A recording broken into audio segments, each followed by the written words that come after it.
네, 교회 여러분, 오늘은 9월 6일 월요일입니다. 오늘 함께 나눌 성경 말씀은 마태복음 22장 15절부터 22절까지 말씀이 되겠습니다. 오늘 본문을 중심으로 세금에 관한 논쟁이라는 제목으로 함께 말씀을 나눠보겠습니다. 제가 먼저 15절부터 말씀 봉독해 드리겠습니다. 이에 바리새인들이 가서 어떻게 하면 예수를 말의 올무에 걸리게 할까 상의하고 자기 제자들을 헤롯 당원들과 함께 예수께 보내어 말하되 예수님이여 우리가 아노니 당신은 참되시고 진리로 하나님의 도를 가르치시며 아무도 거리끼는 일이 없으시니 이는 사람을 외모로 보지 아니하심이니이다. 그러면 당신의 생각에는 어떠한지 우리에게 이르소서. 가이사에게 세금을 바치는 것이 옳으니까 옳지 아니하나이까 하니 예수께서 그들의 악함을 아시고 이르시되 외식하는 자들아 어찌하여 나를 실험하느냐.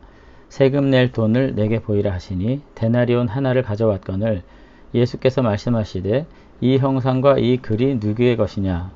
이르되 가이사의 것이니이다. 이에 이르시되 그런즉 가이사의 것은 가이사에게 하나님의 것은 하나님께 바치라 하시니 그들이 이 말씀을 듣고 놀랍게 여겨 예수를 떠나가니라. 아멘.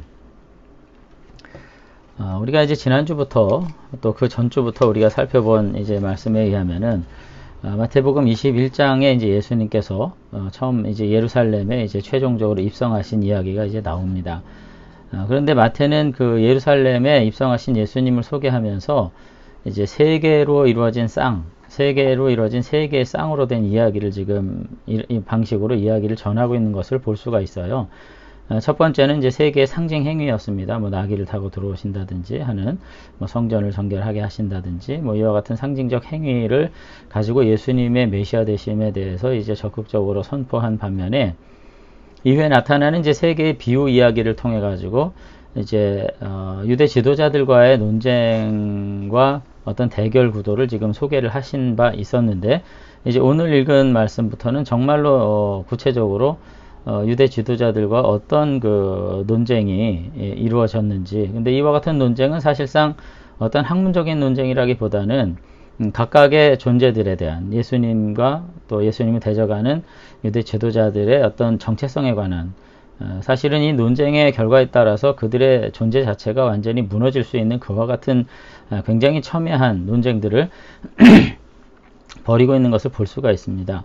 이제 그 중에서 오늘 하나가 드디어 이제 세금과 관련된 가이사에게 세금을 바치는 것이 옳은지에 대한 이제 논쟁인데 15절에 보면은 이에 바리새인들이 가서 어떻게 하면 예수를 말의 올무에 걸리게 할까 상의하고 자기 제자들을 헤롯 당원들과 함께 보냈다. 지금 이렇게 이야기가 진행이 되고 있습니다. 그러니까 먼저 지금 논쟁과 비유를 통해 가지고 예수님의 권위에 대해서 심각하게 문제 제기를 했던 이 바리새인들이 이제 자신들의 권위가 실추됐거든요. 세례 요한의 세례가 어디서냐 이렇게 물었을 때 바리새인들은 정당하게 대답하지 못했습니다. 백성의 눈치를 보면서 대답하지 못했고 그런 가운데 결국은 모르겠다라고 하는 가장 치욕적인 답변을 통해서 자신의 생존을 도모한 바가 있다. 제가 그렇게 말씀을 드린 바가 있었는데 이제 예수님에게 이제 복수하면서 이제 도전을 통해 가지고 예수님의 권위를 이제 무너뜨리기 위한 이제 그 지도력에 대한 결정적인 손상을 입게 하기 위한 공격적 지금 논쟁이 시작되고 있는 것이죠. 이제 가장 대답하기 어려운 그런 질문 중에 하나는 결국은 로마 당국자들에게 유대인이 세금을 바치는 것이 가하냐 하는 질문이었습니다. 이거는 지금도 이제 마찬가지죠. 우리가 이제 한일 관계가 굉장히 굉장히 경직되면서 나타나는 여러 가지 문제들 중에 하나가 뭐냐면 설린 우호적인 어떤 교류마저도 이제 친일로 매도될 수 있는 가능성이 있다는 것이고요. 결국은 해결되지 않은 양국의 이런 정치적인 그 역사적인 어떤 과거사가 오늘 우리의 삶의 문제를 던지고 있는 것처럼 당시 유대인들이 이제 로마의 식민 통치를 받고 있었기 때문에 그 세금을 내는 것이 과연 옳은가에 대한 굉장한 논쟁적인 그 상황이 있었다는 것을 우리가 이해를 해야 됩니다. 로마에게 세금을 바치는 문제만큼에 대해서는 뭐 무조건 안 된다라기보다는 유대인들의 분파들마다 자신의 어떤 종교적인, 정치적인 입장에 따라서 다양한 견해 차이를 보이고 있는 그런 심각한 문제였기 때문에 이 문제에 개입한다는 것은 사실 금기시되는 그런 상황이었던 거죠. 자, 그럼에도 불구하고 이제 바리새인들은 자신들과 세금의 문제에 대해서 전혀 다른 견해를 가지고 있었던 헤롯 당원들, 그러니까 이방 세력이에요. 바리새인들은 보수 세력이고. 근데 결탁해가지고 같이 예수님에게 질문을 던진다고 있다는 점에서 결국은 이들이 연합한 것은 결국 예수님을 몰아내기 위해서 지금 원수임에도 불구하고 함께 손을 잡을 정도로 지금 긴급한, 정치적으로 긴급한 상황이었다는 것을 이제 알 수가 있습니다. 결국은 예수님의 존재가 유대 지도자들의 각 어떤 분파별로 모두가 다 한결같이 얼마나 위험한 세력이라고 생각하고 있었나 하는 것을 지금 반증하고 있는 거죠. 이제 바리새인들이 노린 것은 이런 것입니다. 예루살렘이 세금에 찬성하게 되는 경우에는 지금까지 대중들이 가지고 있었던 예수님에 대한 기대가 다 무너질 수 있겠다. 그런 관심을 이제 가지고 있었던 것이고요.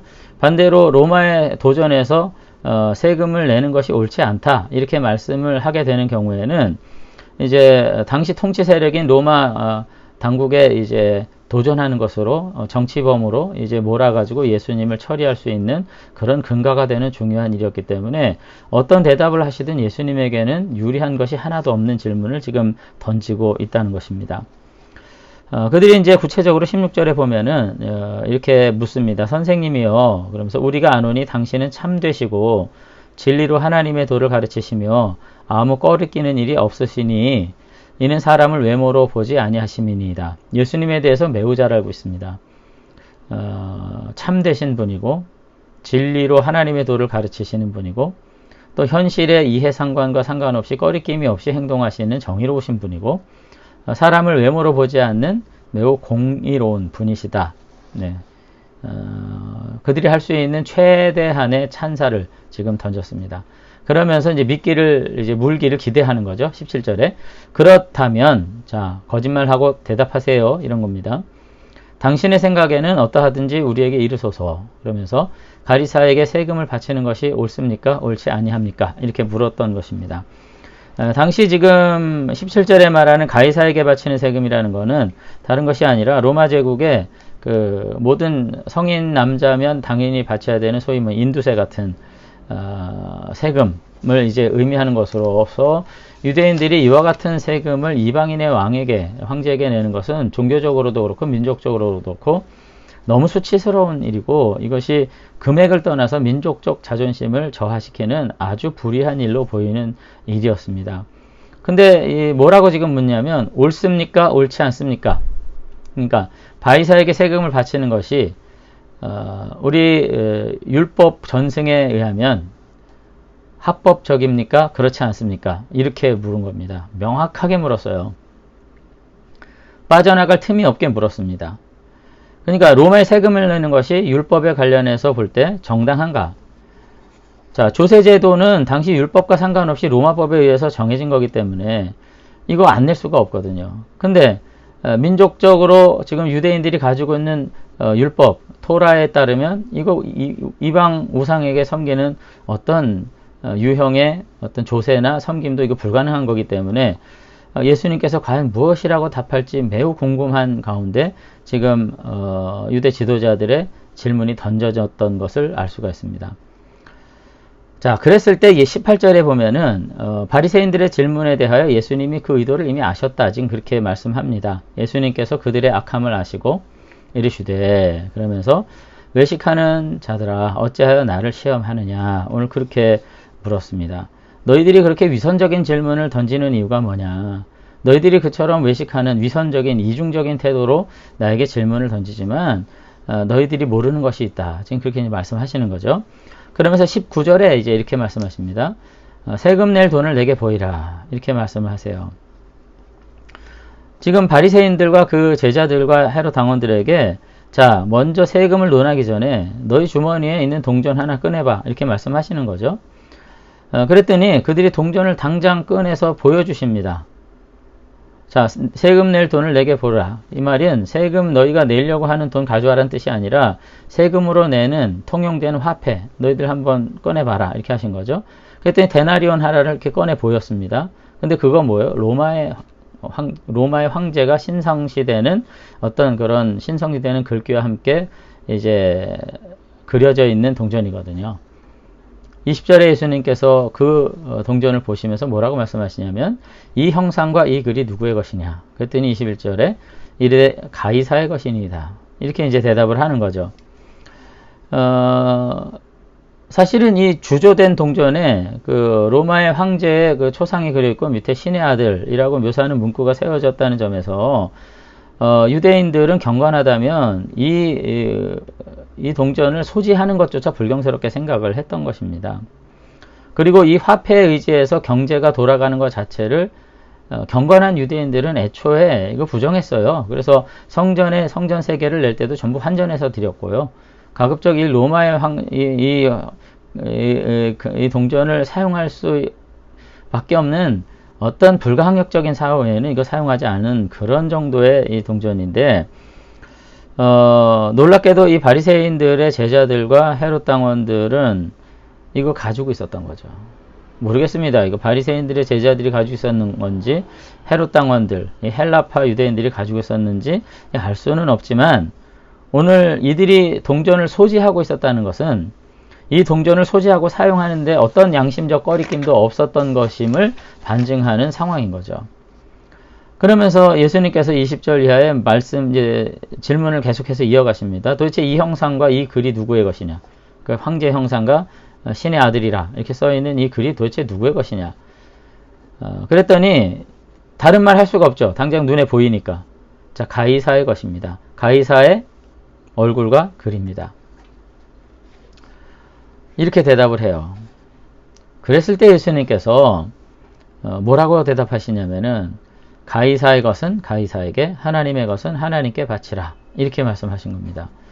놀랍게도 예수님께서 그들이 로마의 동전을 사용하거나 소지하는 것에 대해서 정죄하거나 문제 삼지 않으셨던 거 알 수 있습니다.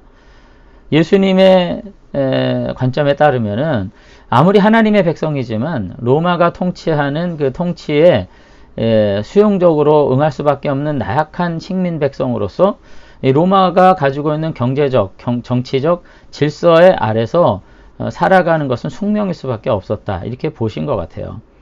결국 로마의 동전을 사용하지 않고는 경제가 돌아가지 않고 삶을 이어갈 수 없기 때문에 그 로마의 경제, 화폐 질서 아래서 살아가는 것 자체를 정죄할 수 없다고 생각하신 거죠. 그리고 여기서 한 걸음 더 나아가서 만약 이와 같은 로마의 정치, 경제적 질서 아래서 생계를 유지하고 또 평화가 유지되고 질서가 유지되고 만약에 국가와 사회가 유지되는 상황이라면 굉장히 현실적인 차원에서 그 황제에게 세금을 내는 것은 민족적 자존심이 상하는 것만으로 볼 수는 없다는 겁니다. 이것은 통치자가 누구이든지 간에 우리도 마찬가지죠. 기독교인이니까 조세를 안 하겠다. 이렇게 할 수는 없는 겁니다. 국가가 세금을 걷어서 그 세금을 가지고 경제 질서, 사회 질서, 정치 질서를 국방, 외교를 유지하면서 결국은 그 질서 아래서 국민으로서 보호와 번영을 누리기 때문에 세금을 내는 것은 수용자 입장에서 당연한 것이고 예수님은 철저히 경제적인 입장에서 이 부분을 생각하시고 세금을 내는 거 당연하다. 소지하고 그 경제권 안에서 살아가는 사람으로서 마땅히 기여해야 되는 것은 맞다. 이 세상에 속한 시민이기도 하다. 그런 뜻입니다. 성도는 이 세상에 속한 시민이기도 한 거죠. 그렇기 때문에 세속 정부에 대한 조세의 의무를 다하는 것은 정당한 거고 비난받을 일이 아니다. 그러나 가이사의 것은 가이사에게 드리지만 하나님의 것은 하나님께 드려라. 하나님이 세상 질서를 유지하기 위해서 이방 질서를 사용하고 계시고 또 그런 점에서 하나님의 백성이 하나님의 경륜과 하나님의 통치를 이해하면서 세속 권세에 대한 의무를 다하는 것도 중요하지만은 그러나 공존하는 하나님의 권세가 있다는 것을 잊어서는 안 된다. 지금 이렇게 얘기하는 거죠. 결국 세속적인 권세도 큰 바운더리 안에서는 하나님의 권세 아래 있는 것이고 이 두 가지 권세가 어떤 의미와 가치, 신념의 충돌을 일으킬 수는 있지만 우리가 그 안에서 충분히 살아갈 수 있다면 이 세상의 조세 의무에 대해서 순종할 뿐 아니라 하나님에 대한 충성이 바로 세속 권위에 대한 충성에도 포함되고 있다는 점을 이해해야 한다. 그리고 그와 같은 상황 속에서 우리가 지혜롭게 살아가면서 하나님의 백성으로서의 의무, 하나님의 백성으로서 존재하는 것조차도 우리가 온전히 감당할 수 있다면 그거 감당하는 것이 옳다. 오늘 그렇게 이야기를 이제 하고 있는 것을 볼 수 있습니다. 그러니까 결국은 이 세상에 속한 자이면서도 성도는 하나님에게 속한 자인 것이죠. 그래서 이 세상의 권세 앞에서 우리가 하나님의 가르침을 따라 신실하게 기여하고 함께 협력하고 세상을 복되게 만들어갈 의무가 있다는 것을 우리가 한 번 더 생각하게 되는 것입니다. 이와 같이 대답하심으로써 오늘 굉장히 단순하게 질문하면서 예수님을 올무에 빠뜨리려고 했던 바리새인과 헤롯 당원들의 시험에 대해서 예수님께서 뛰어넘으시는 그와 같은 모습들을 우리가 이제 볼 수가 있습니다. 우리가 다시 한번 우리가 살아가는 세상에 대해서 우리도 좀 생각해 볼 필요가 분명히 있는 것 같아요. 무조건 세상이라고 말하면서 우리가 죄악된 곳, 그리고 교회는 마치 거룩한 곳인 것처럼 성속을 구분해서 어디엔 충성해야 되고 어디엔 충성하지 말아야 할지, 이와 같은 이분법을 가지고 말하는 분들 중에 취사 선택, 자기의 선택에 따라서 어떤 보수 정권에는 무조건 충성도를 보이면서 어떤 진보 정권에 대해서는 무조건 이거 빨갱이다 이렇게 하시는 분들이 있는 것 같은데, 그 정권이 가지고 있는 성향이나 정치적 색채에 대해서는 논할 바 없습니다만, 우리가 세계 시민으로서 마땅히 그 의무를 다하고 오히려 성도로서 하나님의 자녀로서 이 시대 앞에 더욱 모범적인 시민으로서 살아가야 되는 것은 응당 당연한 일이라는 생각을 하게 되는 것이죠. 그러면서 한 가지 더 나가서 우리는 하나님의 나라의 시민으로서 더욱 거룩하고 또 구별된 삶의 모습으로 하나님께 우리의 삶을 헌신하게 되는 그런 충성스러운 일들이 우리 가운데 있어야 될 것 같습니다. 그래서 아무쪼록 오늘 하루도 내가 어디에 속한 자인가 생각할 때 편향적인 입장을 가지기보다 우리가 살아가는 이 세상 안에서 무언가 우리가 기여하는 이 세상의 발전과 또 하나님 나라의 성취를 위해서 우리가 순종하는 그런 이중적 일꾼으로서 우리가 지혜롭게 행할 수 있는 저와 여러분들이 되시면 좋겠습니다. 기도하겠습니다. 하나님 아버지, 오늘 첫 번째 논쟁을 통해서 우리가 어디에 속한 사람인가 하는 거 생각해 보게 됩니다.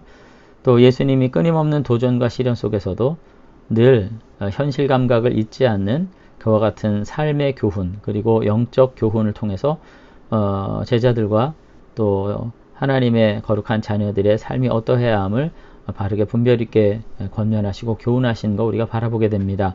오늘 시간 우리들도 마치 세상을 향해서 정죄하고 세상의 악에 대해서 지적하면서 살아가는 것이 우리의 공의로움을 드러내는 것처럼 착각할 때가 너무나도 많이 있습니다. 아버지 하나님, 오늘 우리가 이 시대를 정죄하기 전에 내 스스로가 이 시대에 속한 사람으로 살고 있다는 것 잊지 않게 하시고, 우리 스스로가 이 세상에 사는 것이 곧 소금과 빛과 같은 역할들을 통해서 아버지의 나라의 삶을 온전히 회복하는 것임을 다시 한번 기억하면서 믿음 안에서 변절하지 않는, 그리고 썩어지는 거룩한 하나님의 자녀들로 우리가 살아갈 수 있도록 은혜 주시기를 원합니다. 오늘 하루도 다시금 한 주간에 처음 시작을 하는 가운데 있사오니 우리의 생활 속에 참으로 일어날 모든 일들 가운데에서 아버지 하나님의 도우심과 선하신 인도하심을 간구하고 기도하며 주님의 선한 인도하심 가운데 우리가 다시 한번 안전과 평안을 누리는 믿음의 백성들이 될 수 있도록 축복해 주시옵소서. 감사드리며 예수님 이름으로 기도드리옵나이다. 아멘. 네, 감사합니다. 가을이 성큼 다가온 9월의 첫 주, 여러분들 풍성하신 은혜 가운데 오늘 하루도 주님과 더불어서 행복하고 건강한 삶 누리시게 되기를 주 이름으로 축원합니다. 감사합니다.